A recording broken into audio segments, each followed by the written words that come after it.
गांव का नाम था चंदनपुर। यहाँ की गलियां और हवाएं भी भाई बहन के रिश्ते की मिठास से भरी थीं। इसी गांव में रहते थे राधा और मोहन, जिन्हें गांव के लोग प्यार से चंदनपुर की जान कहते थे। राधा और मोहन का रिश्ता बचपन से ही खास था। वे हर साल रक्षाबंधन का त्योहार बड़े धूमधाम से मनाते थे। एक दिन राधा को एक पुराना पत्र मिला, जिसमें लिखा था, राधा, इस रक्षाबंधन पर तुम्हें एक अनमोल तोहफा मिलेगा।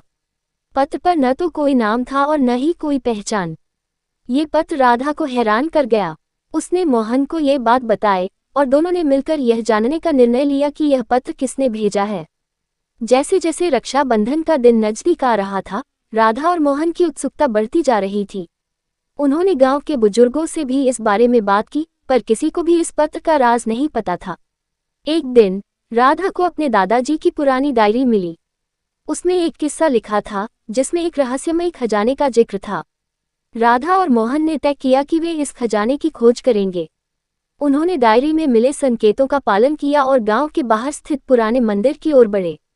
मंदिर के पास उन्हें एक गुफा मिली। गुफा के अंदर जाते ही उन्हें एक ताले से बंद दरवाजा मिला। डायरी में लिखा था कि ताला खोलने के लिए भाई बहन को मिलकर एक मंत्र बोलना होगा। राधा और मोहन ने मंत्र पढ़ा और ताला खुल गया। दरवाजा खुलते ही उन्हें एक चमकता हुआ बक्सा दिखाई दिया। बक्से के अंदर एक सुंदर राखी और एक पत्र था। पत्र में लिखा था, ये राखी देवताओं द्वारा बनाई गई है और इसे बांधने से भाई बहन का रिश्ता अटूट हो जाएगा।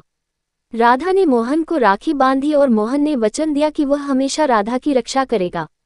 तभी वहां एक रोशनी प्रकट हुई और एक वृद्ध व्यक्ति प्रकट हुए। उन्होंने कहा, मैं तुम्हारे पूर्वज हूँ।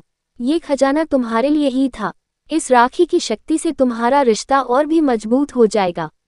राधा और मोहन ने उस दिन को अपनी जिंदगी का सबसे खास दिन माना। उन्होंने समझा कि यह रक्षाबंधन सिर्फ एक त्योहार नहीं बल्कि एक भावना है, जो भाई बहन के रिश्ते को और भी मजबूत बनाती है। रक्षाबंधन का दिन आया और पूरे गांव में धूमधाम से मनाया गया। राधा और मोहन ने अपनी खोज की कहानी गांव वालों को सुनाई और सबने उनकी हिम्मत की प्रशंसा की।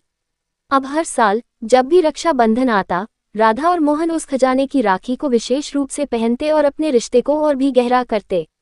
समय बीतता गया और राधा और मोहन का रिश्ता और भी मजबूत होता गया। उन्होंने अपने बच्चों को भी यह कहानी सुनाई और सिखाया कि रक्षाबंधन का त्योहार सिर्फ एक धागे का बंधन नहीं है, बल्कि एक वादा है जो जीवन भर निभाना होता है।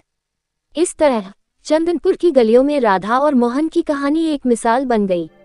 हर भाई और बहन ने उनसे प्रेरणा ली और अपने रिश्ते को और भी मजबूत बनाने का संकल्प लिया। इस तरह रक्षाबंधन का त्योहार हर साल और भी खास होता गया और भाई बहन के रिश्ते की मिठास से चंदनपुर की हवाएं हमेशा महकती रहीं।